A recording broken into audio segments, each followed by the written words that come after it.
Hello, isang mapagpalang umaga po mga ka-builders. Sa araw na ito ay may ihahatid po ako sa inyong proyekto na alam kong pwede niyong kapulutan ng idea kung paano magpa-renovate sa simpleng-simpleng paraan lamang na napakababa lang ng budget. Dahil alam natin tayo bilang isang mga natinirahan sa isang maliit na subdivision o bahay na row house, so gusto natin yung harapan maging safety. Kaya po yung project ko na i-upload ngayon ay isang napakasimpleng renovation lang ng harap. Ang gusto lang kasi ng may-ari, malagyan lang ng bakod yung harapan. So guys, tara. At puntahan po natin yung unit, yung project namin. Pero bago po mangyari yan, itutur ko muna kayo sa subdivision ng Lumina na pag-aari ng Villar. So from phase 1, phase 2, phase 3, Lisandra, Camilla, dito pa rin sa Carissa, hanggang sa phase 4. So makikita nyo. Tara, samahan nyo ako. And guys, papunta kami sa site ngayon para sa layout. So ito po, at on the way.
Lang po siya at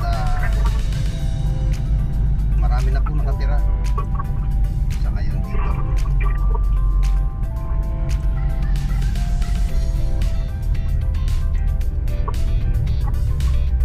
So ito guys, ito po yung aming gagawin.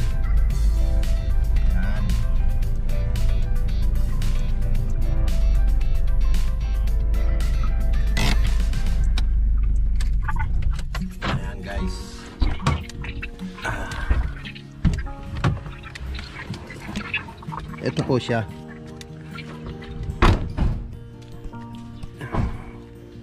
Ito po yung gagawin namin, yung harapan, at may papaya pa ho. Ito. Dito siya. Extension po sa harapan. Ayan. So, ayan at guys, at kami magli-layout ngayon. Okay, hanggang mamaya guys. At ayusin lang muna yung mga gamit.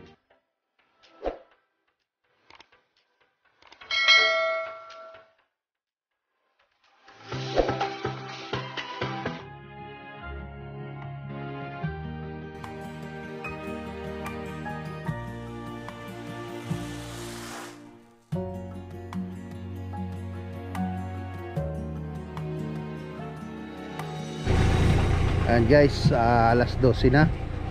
Ligpit-ligpit na muna at break time.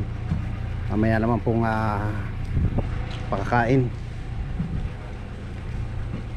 Oh, pasuyo na lang nito. Ligpit na muna. Eto. Ang hirap lang ho talagang hukayin dahil napakarami na pong tambak. Ayan.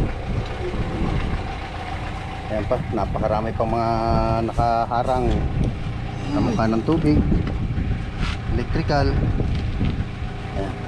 Kaya dito po, magpo-poste po kami rito. So ang poste po namin hindi pwedeng idikit dito sa poste ng kuryente. So kailangan naka-adjust kami papunta rito para kung sakali magkaroon ng problema yung kontador, pwedeng buksan. Oh, break time na muna. para may lakas mamaya.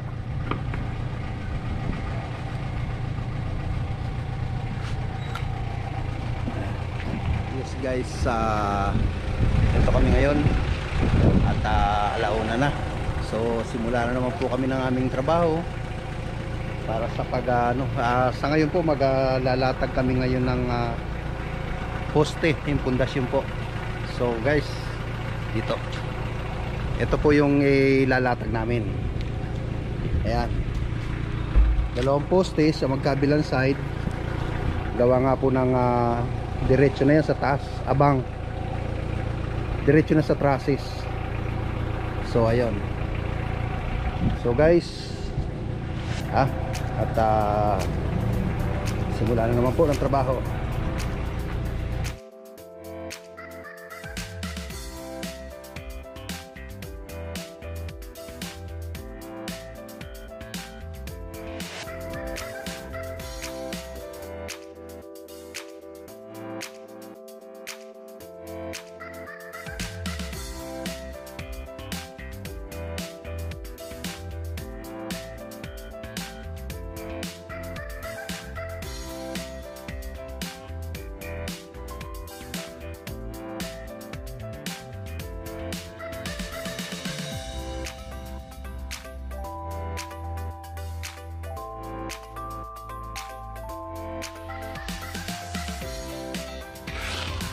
Ayan guys, at mag-aalas 5 na kami, tapos na naman po yung maghapon. Ito medyo mahirap lang yung sa umpisa dahil nga po na matigas po yung lupa.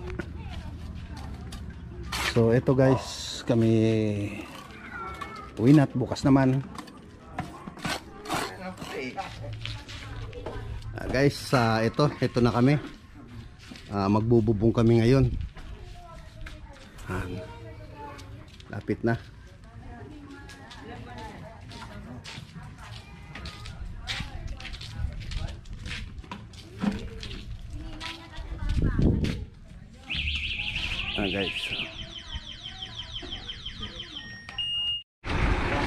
Guys, okay na plastering namin.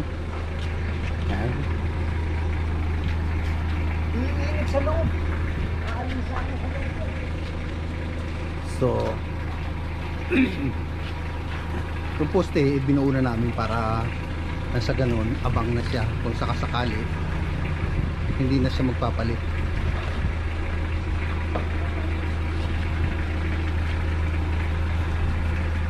May abang na rin kaming PVC para sa downspout. Ito guys, para sa downspout, dahil ang polycarbonate hindi tumatagal talaga yan. So sa susunod na pagpalit ng bubong is diretso na siya yero. So para hindi magiging sagabal dito sa harapan yung lalagyan namin ng gutter at saka diretso na doon sa downspout, kaya may abang na siya. Ayan guys.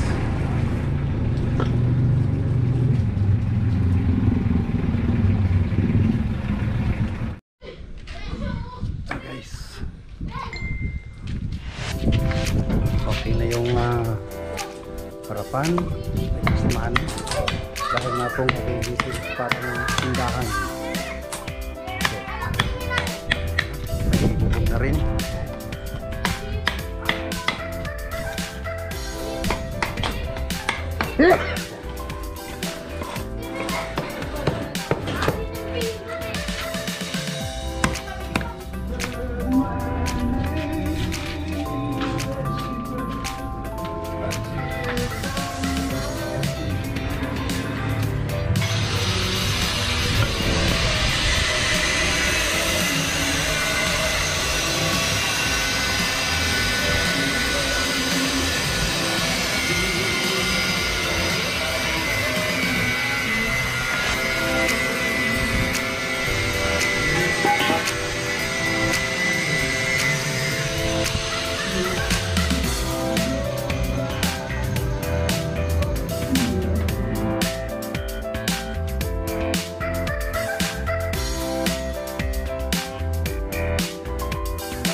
Mababa ka na naman doon.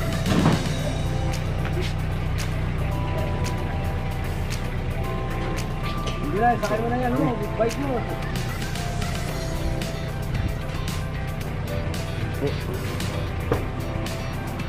Sura na kami ng harapan.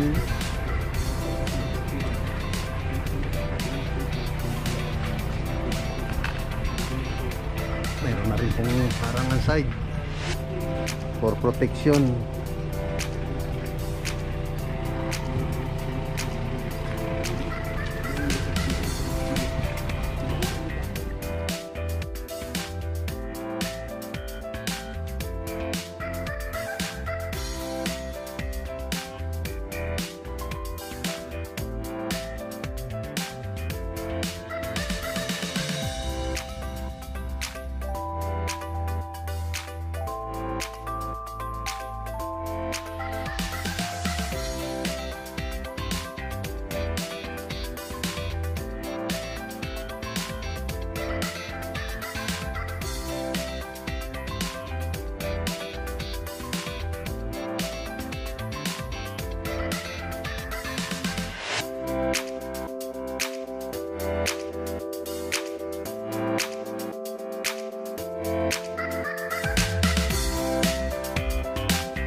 Guys, thank you Lord at isa na naman proyekto ang aming natapos. Kahit na isang maliit na proyekto lamang ay pinagkalubang kami ng bago na naman project.